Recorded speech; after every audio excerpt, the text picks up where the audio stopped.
The Gift of Entropy by Chester Stevens, featuring chaotic voices.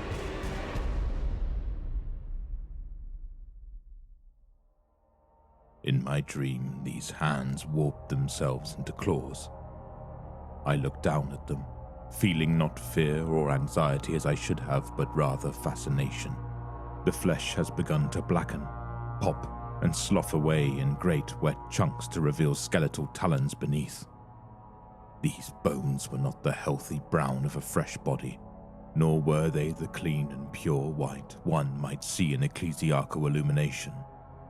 No, they were dark with age, striated in Venus red and mossy agate green.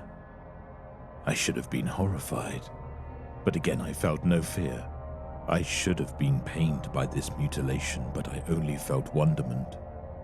A vague, disembodied sense of curious trepidation to discover where this transformation led. Perhaps it was that moment which I realized I was dreaming, yet conventional wisdom stated that should have woken me up. I did not. I only continued to gaze down at this painless disfigurement, flesh giving way to far darker form underneath. It was then I heard the voice, low and rumbling like an underhive sluiceway, echoing in my head. You are like them. You do not yet understand, but I will show you. A text appeared in my grasp, bones clutching the page as its lettering whirled and glowed under my eyes. I could not read it, but its elaborate font was unmistakable. It was a litany, a paean our brothers and sisters of the Imperial Church read to affirm their love and devotion to the Holy Emperor on distant Terra. Such words were above me. A hive city nobody as myself should not have felt worthy to look upon this script reserved for his most devout servants. And yet here it was, in the grip of my new atrophied grasp. And no sooner had these wraith-like nails touched the vellum text than did it too begin to wither, curl, blacken and crust with age. Words melted off the page into meaningless babble. Parchment crumbled to dust and drifted to the floor, immaterial as sand and dirt in the deepest undercroft. Hymn, gospel, proverb and parable. The voice continued. The Imperial cult tries to enforce order, stasis, rigidity. They build great monuments of thought, reinforce them with unthinking and unquestioning belief, dictated to common people. No great monument, however, is above the immutable fact of time. No thought or belief, no matter how strongly enforced, will last forever. I became aware of my surroundings then. I stood in a grand and baroque foyer, lavish in rich burgundy carpet, fine furniture of dark teak, walls adorned in tapestries depicting the frolic of celestial envoys and great exploits of our most anointed saints. It was a palatial chamber fit for the most noble of nobles, an administratum superior or planetary governor who wanted for nothing. In its centerpiece was a depiction that even the lowliest apparent scum is taught to venerate, our most holy gilded emperor, a shining beacon wrought in the finest golden armor, standing proud above the broken and mortally wounded traitor Horus. I gazed up at the profound lithograph. I should have felt swelling pride and love for our emperor, his divine mercy to save us from the corrupting ravages of Horus's blaspheme, but again I felt naught except disconnected bemusement. Everything crumbles, the voice ominously intoned. The hierophantic mural began to pock, melting and running like thick oil exposed to turpentine. The gold of our Emperor's armor dribbled in rivulets along with the black and red of Horus's. pooling and crusting on the floor in a pattern that turned my stomach. The tapestries mildewed and fell away. The carpet so soft beneath my feet sponges over with pungent algae that burned my nostrils before flaking away to rough pitted ferrocrete beneath. And the voice gurgled on. The mighty of the Imperium say, look upon my works and spare. But I say in return, nothing beside remains around the decay of their greatest achievements, their proudest accomplishments. The lone and level mud of time stretched far and away. I looked back down at my hands. The rot which had done away with weak flesh now gnawed at my arms. Gone was the soft and penetrable epidermal sheath of skin, the quivering meat red beneath. All that remained was bone, bound in tendons stronger than titanium, arteries clinging and pulsating with bile. Decay, putrescence. These were my characteristics now. I reached up and touched my face, feeling only the jagged black osseous ridge of an empty eye socket. Lips and gums gave way to a row of iron-hard, offal-ripping teeth. My mortal coil had been untethered, slavish connection entropic firmament broken. Less, and at the same time more. The old gives way to the new. This disembodied mentor continued. The opulent hall in which I stood had sagged and gutted away to mossy fungal ruin. The cloy of heavy masking perfumes receded in the face of rich, earthy aromas never breathed in the industrial effluvia of the hive. Piercing and intoxicating in its headiness, primal, primordial, outside the false and stale firmness of doctrines I had known. Entropy is the sickness of time, but sickness is necessary. It culls and purges, pus and bile cleanse the blood, that the new and pure may take its place. Rust and ruin is the pus and bile of civilizations. The ancient empires of distant terror were culled, that your Imperium could rise. But so too will the Imperium one day be purged as well. I turned and witnessed a beautiful girl whom I vaguely recognized. At least she seemed familiar in a passing sort of way. Some local monger or tradeswoman, plying wares in the hive's combed corridors. Smiling, pleasantly rotund, face wide and caring, fingers laced before an apron of sin cloth. I reached out, stroked her cheek with the gentlest of caress, and she screamed. The shriek echoed in the vacuums where my ears once perched, ringing hollow for all I cared. This woman, whom I might have known but felt nothing for, clutched her face where my touch had burned her. But the cheek which I had anointed was already falling away. Blackened with rot, her flesh bubbled and opened, spreading far more rapidly than any Medicaid nurse could treat. Exposing bone, boiling eyes from sockets, from neck to navel, desiccating even the temporarily finite fabric of her clothing.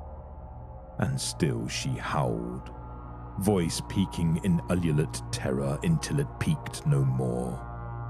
Would that I still had lips I'd have smiled. Shed was her clothing, as well as her flesh and claustrophobic finitude. Before me, slender in bone, bound in the same tendons and sinews which bound me, stood that self-same woman as an attenuated skeletal concubine. Far lovelier now was she, unburdened of her cumbersome flesh, dogmatic faith, and adherence to such trivial concepts as devotion to permanence. There was a king once, The fell tutor murmured. on ancient and distant Terra. He had a power that not even the Emperor possessed. He could create wealth and plenty where there was none. Whatever and wherever his touch laid, bounty would spread forth. The voice paused, burbling in a chuckle that resonated my very soul. I looked down at the emaciated talons that used to be my hands. What were once weak and clumsy and so very mortal, now strong and nimble and pulsating in eldritch energy. I grant you the same boon. Whatever you touch will now blossom in the wealth of impermanence. What you lay hands on will enrich your world by culling, making way for the new. The beauteous woman, or rather the animate corpse that used to be her, now walked with hips swaying towards me. She knelt prostrate, and in her outstretched digits was a blade. It was pitted, jagged with hooks and barbs, its green gold metal appearing more as carved stone than any alloy I knew of.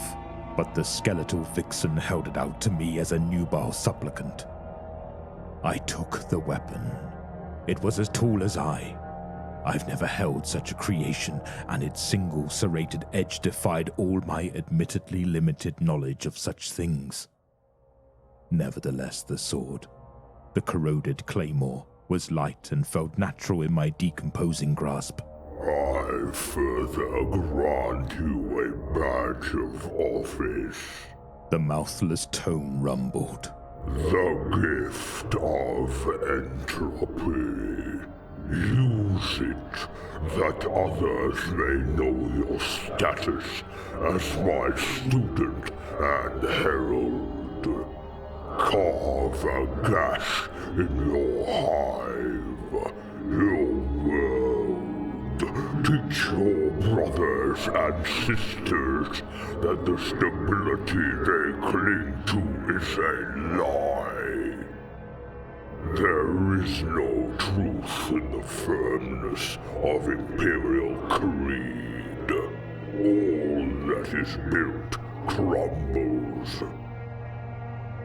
All that is rehearsed and reinforced will fade into the immaterium on a long enough time frame. This final thought had let hang pregnant in my mind for a moment. The only certainty is oblivion. I awoke, my eyes firing open, body drenched in cold sweat. I sat up in my small cot, peeling away thin sheets that clung to me as tightly as a lover. Despite the suffocating humidity, I shivered. My skin wept droplets that felt like cold and heavy mist. I looked down at my arm and my eyes shot wide. Skin, normally pale from lack of sunlight, was now wan and jaundiced, the color of aged bone. My dermis, which was once rough from a lifetime of menial servitude to the city and Imperium, was open and bled a sallow, clotted pus. Breath caught in my lungs, sharp and hurried. I turned and stood from my dim bunk, only to quickly sit back down with a small cry. My bare foot fell on something hard and sharp as broken glass. At the foot of my bed it laid, my badge of office, the corroded claymore, the gift of entropy.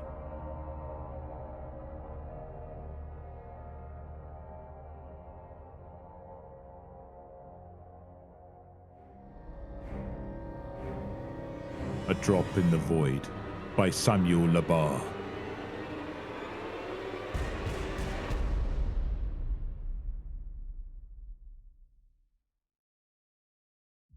The rhythmic sound of the droplets oozing from his hab-block ceiling had finally been the last nail in the coffin of his rapidly declining mental health. Antares had been hiding in the complete darkness of his cell-like apartment for 26 days now. From the moment the sirens of Gethra Prime screamed, he had shut off the blind of his only window and barricaded the door of his makeshift bunker. And he stood there, silent, immobile and blind for nearly a month. At first, the complete sensory deprivation was the least of his problems. When the sound from the orbital bombardment and the constant earthquakes made him question his chance of survival with each second passing. But now, with his senses completely starved but for the sound of the slowly dripping water, it was all he could think of, and it was driving him mad. The pierced water pipe running through his ceiling had saved him from dehydration in the beginning of his forced retreat. He had praised it for that. He now hated it with a passion. The fear and dread of the first days had passed, transformed into hunger, despair, and boredom. The boredom was so profound, so insidious that his mind was latching onto the only source of stimulus. The only thing entertaining one of his senses in the wretched place he once called home. The water drops. Nothing existed but the water drops. Nothing reminded him he was alive but the water drops. He prayed to his god Emperor at first, but even that was no match for the rhythmic, deafening, omnipotent and omnipresent sound. It had saved him after all, unlike him. He had hated himself for this heretical thought for days after it crossed his mind. Maybe he was being punished for that. Maybe the master of mankind in his infinite wisdom had condemned him to a life of blind torment as punishment. Almost as if he had heard him repent, his salvation came. Not in the form of a soothing light as he expected, but in the form of a loud thump on the floor outside of his hab-block. Finally, something else than the drops. Anything but the mind-numbing nothingness of his apartment. Antares found himself miraculously on both of his feet after he dared not move for the past couple of days. He was walking. He was walking towards this newfound and liberating noise. The door in front of him blew away from its hinges and came crashing down right in front of his feet. It could have killed him, but it wasn't the violence of the impact that made him recoil. It was the light. The light unending, the light unavoidable, and the light unbearable.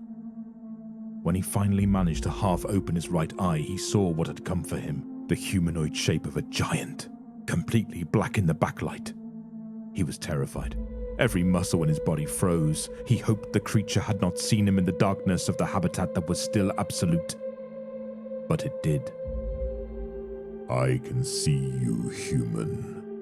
As if it had read his mind at the very moment the thought of cowering back to his bed formed. The voice was low, too low to be human, but it did speak in low Gothic. Are you one of his holy angels? He didn't even recognize his own raspy voice after not using it for so long. An angel. Yes, replied the blinding shape, the light forming a halo all around it. Antares couldn't see him distinctly, but he could have sworn by the tone of his voice that the demigod was grinning.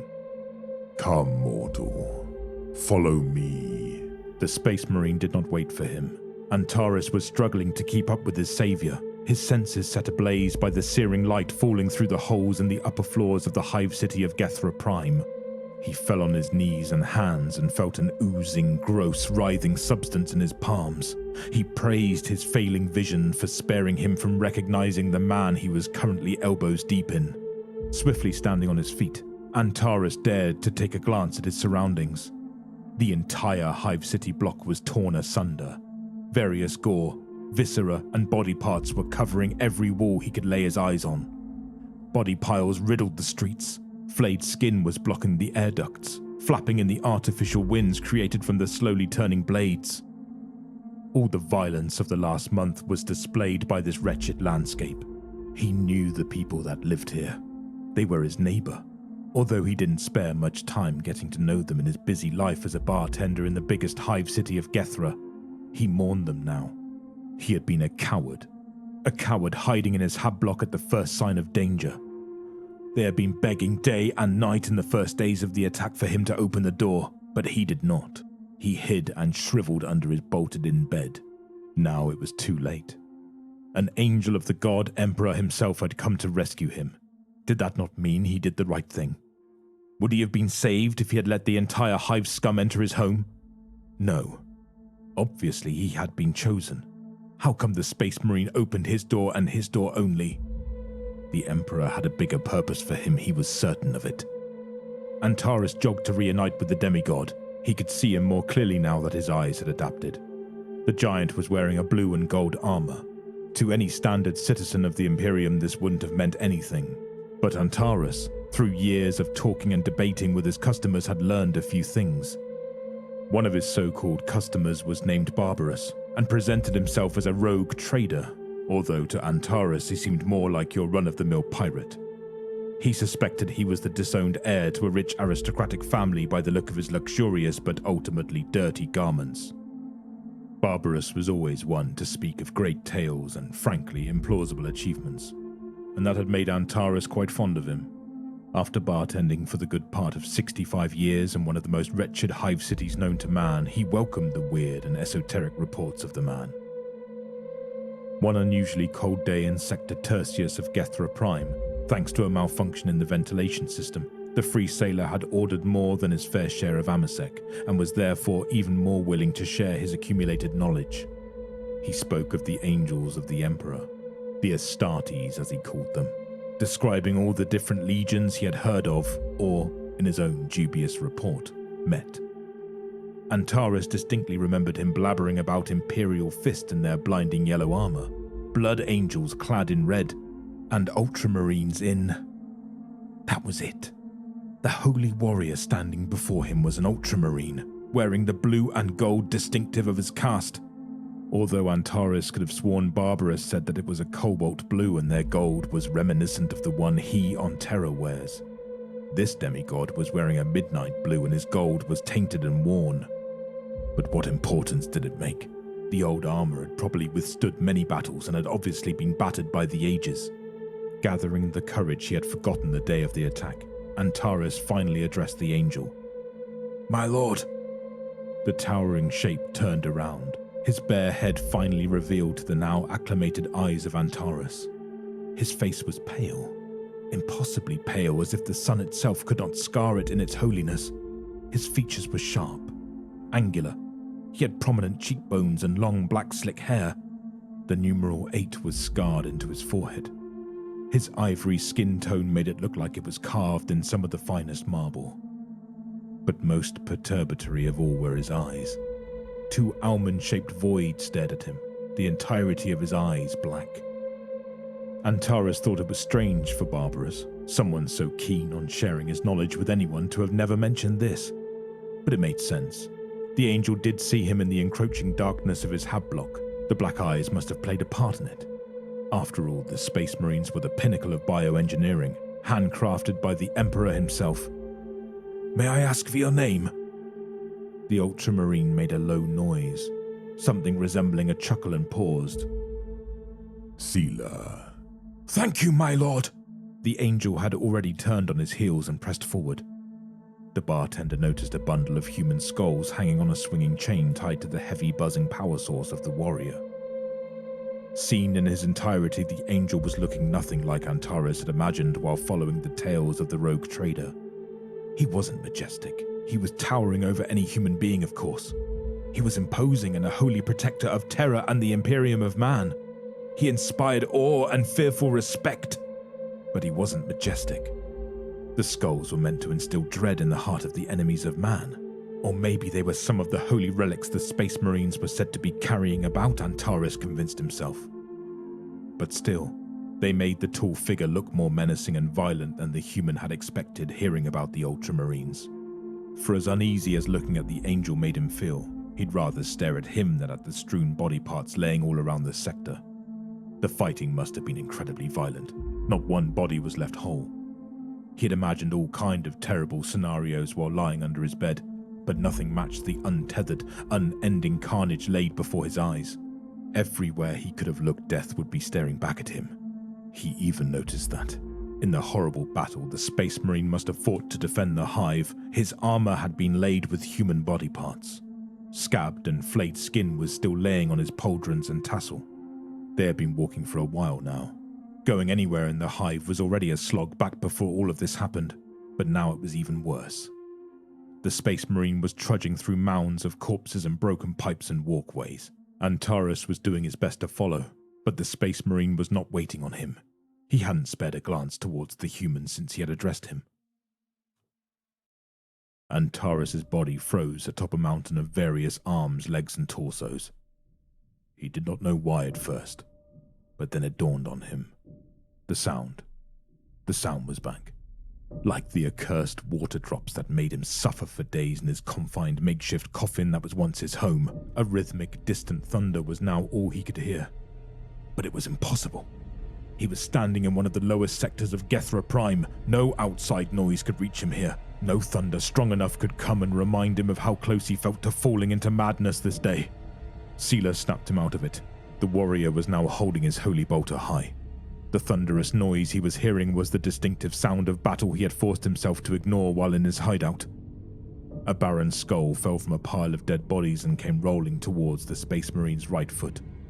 Seela turned the barrel of his gun in a swift and precise move towards the source of the movement, and pulled the trigger. The body of Barbarus fell, his bottom half torn apart by the deadly projectile. His face immortalized in the last emotion he ever felt, terror in its most absolute form. Antares recognized the pirate immediately, still wearing his fancy and out-of-place cloth, even in the deadliest and bloodiest of war zones. The angel slowly turned his face towards Antares, lowering his bolter and pointing at a lasgun still encroached by the now dead body of Barbarus. Heretic, he said, in his distinctive low voice, as if the holy warrior of the Emperor had to justify himself. Antares had never suspected that his old customer, friend, could have been a heretic. But he had lifted his lasgun towards a righteous son of the Emperor. He couldn't be anything but a heretic. Was that what had befell Gethra Prime? Had he been surrounded by nothing but heretics? Had the angels not come to save them from an outside enemy, but to purge them from a menace within their hive? Antares did not know. When he thought about asking the blue and gold-clad lord, he noticed he was already far away. How long had he stood there in shock of what had happened? He gathered all his strength to double his speed and rejoin Seela. "Not far now," said he, taking the stairs Antares remembered were leading towards the hangar bay. He was close to his salvation. He could feel it now. This horrendous month of waiting in the darkness and crawling back to the light, surrounded by the bodies of his comrades. No, surrounded by dead heretics, was nearing its end. But the closer he was to the hangar bay, the stronger and fouler the smell was. It rapidly became all he could think of. The putrid stench was present in every molecule of air. It was like walking through a cloud made of decaying bodies. The omnipresent flies were buzzing all around him. After the numbing of his senses he had gone through in his hablock, this was too much. He felt himself faint and lurched forward, praising the Emperor he had not eaten in days and could not vomit. Every step was agonizing. The smell was the last hurdle he had to go through, and he would be saved. The cloud of flies cleared for an instant as he could finally see the hangar bay below him, but it was nothing like he remembered. The usual, mostly empty space was now a writhing and buzzing pool of body parts in various state of decomposition. Flayed skin was laid all over the remains of so many corpses he could not count them. Men, women, and children were laying there. Seela was standing beside him on the edge of the walkway overlooking the body pit. The last words Antares heard as he felt a push on his back resonated across the deadly space. "Do not worry, human. We have come for you."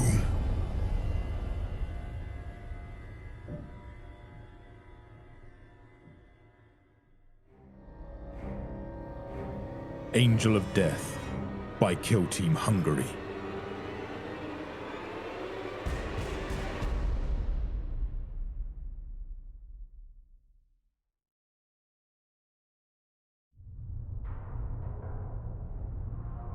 Play the recording. Captain's log. Rogue trader Bartolo Drex. Retrieving box archive. Initiating playback. First entry. Captain's log. Those bastards finally finished loading the cargo. If I hadn't issued some well-placed threats, we would be sitting here until Sanguinala hits us. It's not that I don't like visiting Atrius 5, but the service here at the orbital dock is atrocious. If I had time, I would file an official complaint. But I'm in a good mood today, so I won't. Tech Adept Theta 4 says we hit some real valuable stuff this time. I hope she is right. Maybe this Archaeotech, as she calls it, can earn us a few favors with some big shot Magi in the Mechanicus. Or at least a handful of combat servitors. Refueling will soon be complete and we can finally be on our way. Our jump point will be at the edge of the Atrius system as always. Drax out. Second entry. Captain's log. Something extraordinary happened. The warp burst open as we were preparing to make our jump. A vessel, the size of an Imperial battle cruiser, came at us on a direct collision course vector. We avoided total annihilation, but just barely. Unfortunately, we took enough collateral damage to render our long-range communications and our internal Vox system useless. We had to resort to our personal Vox links to maintain communication with the crew using an open channel. I summoned Theta 4 to the bridge and had her run a full scan on the void craft that almost ended us. Her assessment chilled me to the bone.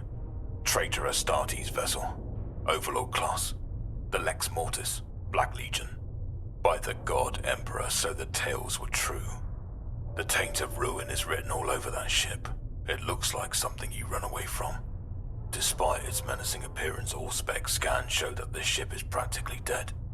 No life signs. Its warp drive is active, though it seems as if it's acting on its own accord. Theta 4 calculated that it needs another 4 to 6 standard hours before it can activate again, which will give us just enough time to board the thing and get as much booty out of it that will make us so rich we'll be able to buy ourselves a whole planet. I'm going over as well. Dahlia, my right hand and first mate, naturally protested against the idea, but the prospect of a wealthy, careless life makes for a good argument. I have my grandfather's plasma pistol with me and a squad of 10 voidsmen armed to the teeth, a cat unit and 2 of Theta's servo skulls for some additional eyes and ears. Who knows what waits for us in the darkness? Drax out. Third entry. Captain's log. We made it back from the Lex in one piece, and with what spoils?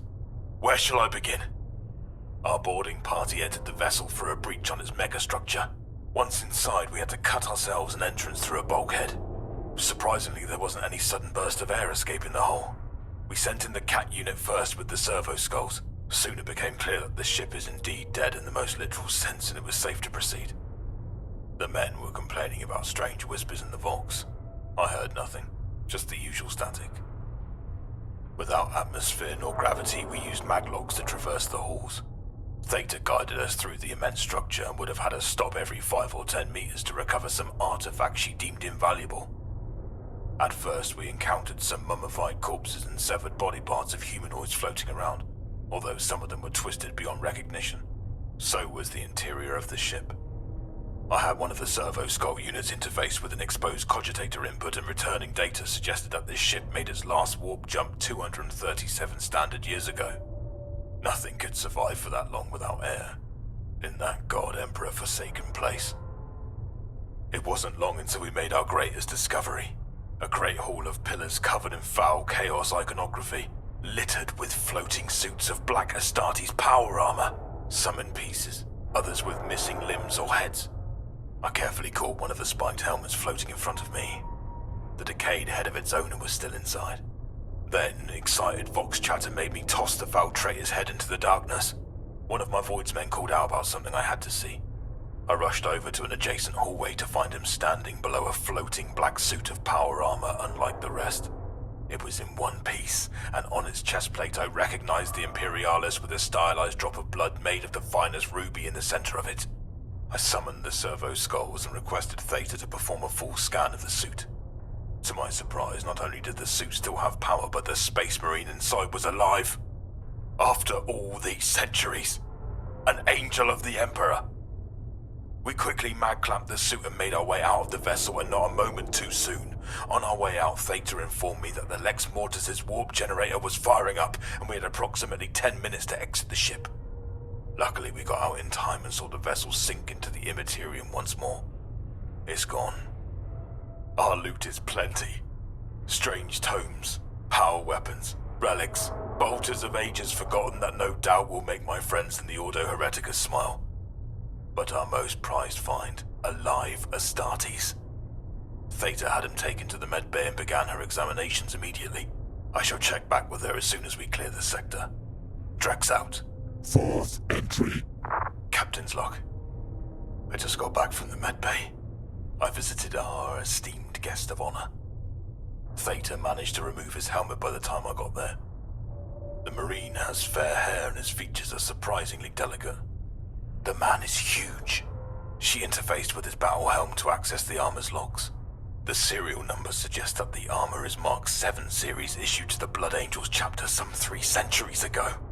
A son of Lord Sanguinius. The Angel. Amazing. I have heard of the Blood Angels before during my past endeavors, although I faintly remember the tales describing them as having bright red power armor. Our survivor's suit is black, however, with intersecting red streaks on both of his shoulder pauldrons and knees. Theta suggested that there were many chapters of the Blood Angels that were formed after the Great Heresy millennia ago. I can't really argue with her. She knows more than I ever will. It seems that our Marine is in a kind of suspended animation, Theta tells me. His skin is covered in a thin layer of mucus and his vital signs are barely readable with even the most delicate of sensors. It's a miracle he is alive. Theta says this is a form of built-in safety mechanism the Astartes use to stay alive in the harshest of environments. From first-hand experience, I can verify it works like a charm. She says she will attempt to awaken the machine spirit of the armor, moreover, reviving the Marine himself as well. It would be the highest of honors to have an Angel of the Emperor walking aboard my humble ship. I have already ordered our navigator to alter our original course and make our next jump to the Baal system. I would imagine that the Blood Angel Astartes chapter will be very pleased with our discovery, and would reward us handsomely for returning one of their long-lost brothers. Drex out. 5th and final entry. Whoever hears this, in all due probability this will be my final recording. Most, if not all of the crew are dead, splattered over the decks, torn to pieces. I ordered the navigator quarters and the engine room to be sealed shut according to boarding protocols. I have also barricaded myself on the bridge for whatever extra time that will provide me. The Marine. It's him. Theta completed her rituals. She voxed me that the Blood Angel has awoken and sat up on the examination table. I rushed over to the medbay, but as I got closer, the halls echoed with loud sounds of banging like huge hammers forging steel. Crew members were starting to gather in front of the medbay entrance, curious about what was happening. When I opened the door, we all froze in horror.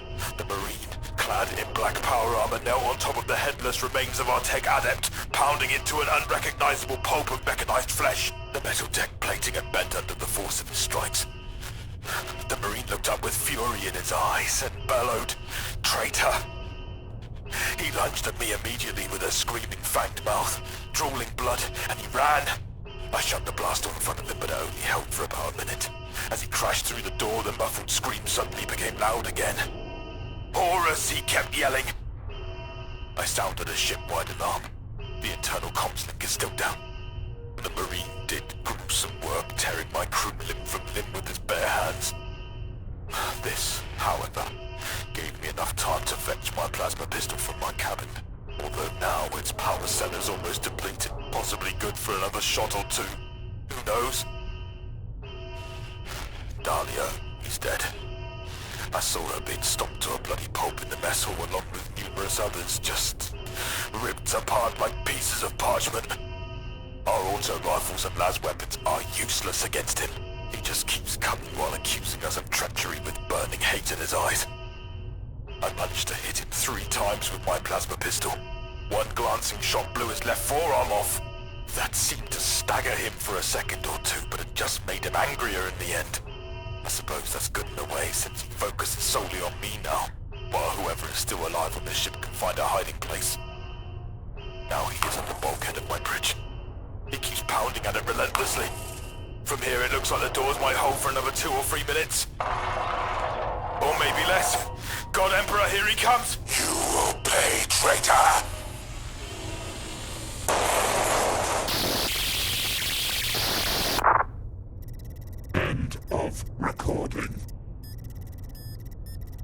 What is the status of Brother Cerberus? Asked Chaplain Rufius. Is he alive? He is. Barely, answered Sergeant Hagen. Brother Corbulo insisted to examine him personally. His capture proved to be less difficult than first anticipated, considering the damage he has sustained. We found him on the bridge in a catatonic state, next to the charred remains of the rogue trader captain.